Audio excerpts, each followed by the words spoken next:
কোরবানির সামনে আসছে, এখন থেকে আমরা একটু পরিবারের সদস্যদেরকে নিয়ে বসি, বাচ্চা সহ ফ্যামিলির সব সদস্যরা একটু বসেন, মশওয়ারায় বসেন, পরামর্শ মজলিসে বসেন, বসে জিজ্ঞাসা করেন আমরা আসলে কোরবানিটা কেন করতেছি।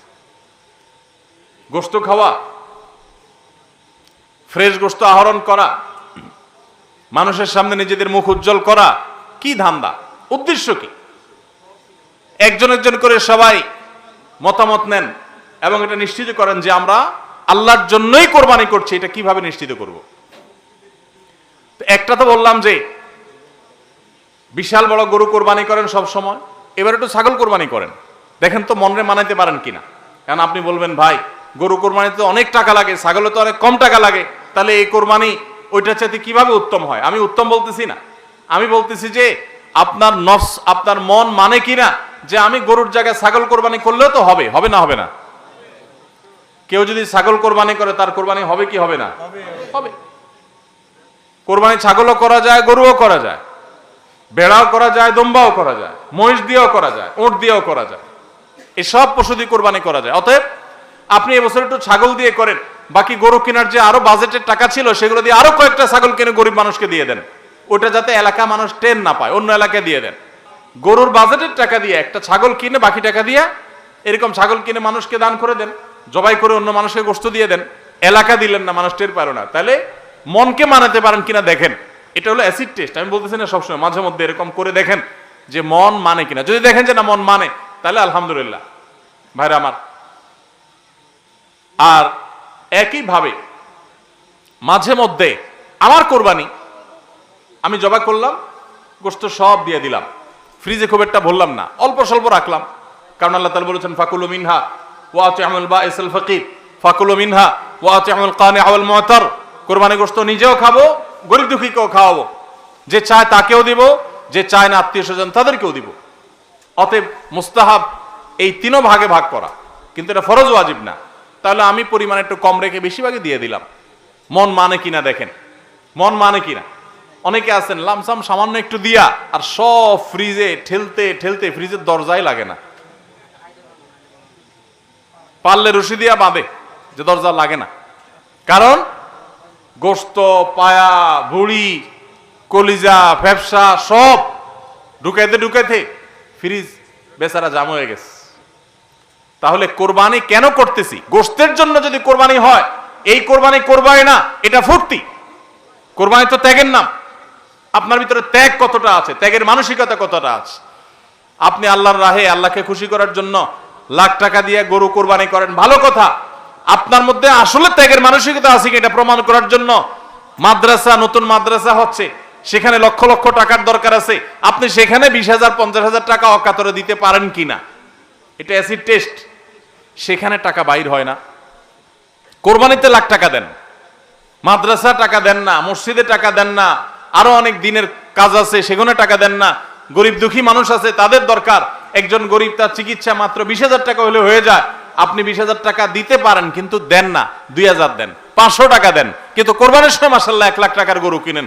যদি আল্লাহর জন্যই হয়, স্যাক্রিফাইসও যদি হয়, কোরবানিও করেন, ওখানেও দেন, কিন্তু কোরবানির সময় আসেন ওখানে নাই, তাহলে আপনার এই কোরবানিটা কি আল্লাহর জন্য হচ্ছে না নিজের জন্য হচ্ছে, আল্লাহর খুশির জন্য হচ্ছে না অন্য কোনো উদ্দেশ্য হচ্ছে? এই প্রশ্ন জোরালো ভাবে আমাদের অবশ্যই রাখতে হবে।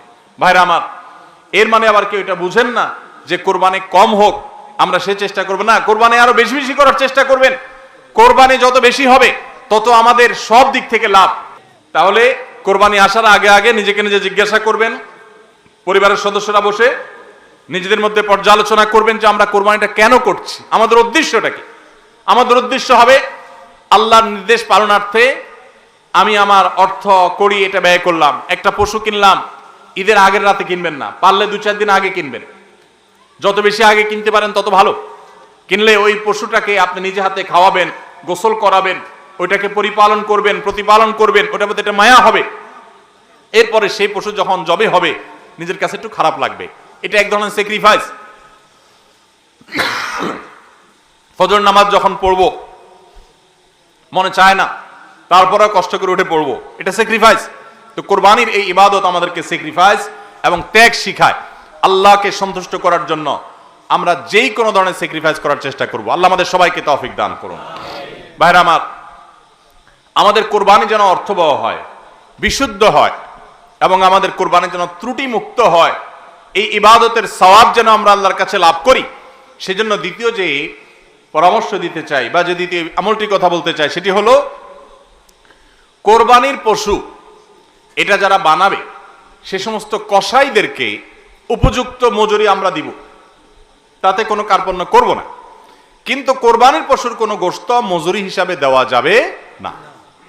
কোরবানির পশুর গোশত যদি মজুরি হিসাবে দেন তাহলে সেটা জায়েজ হবে না, আপনার কোরবানি হবে না।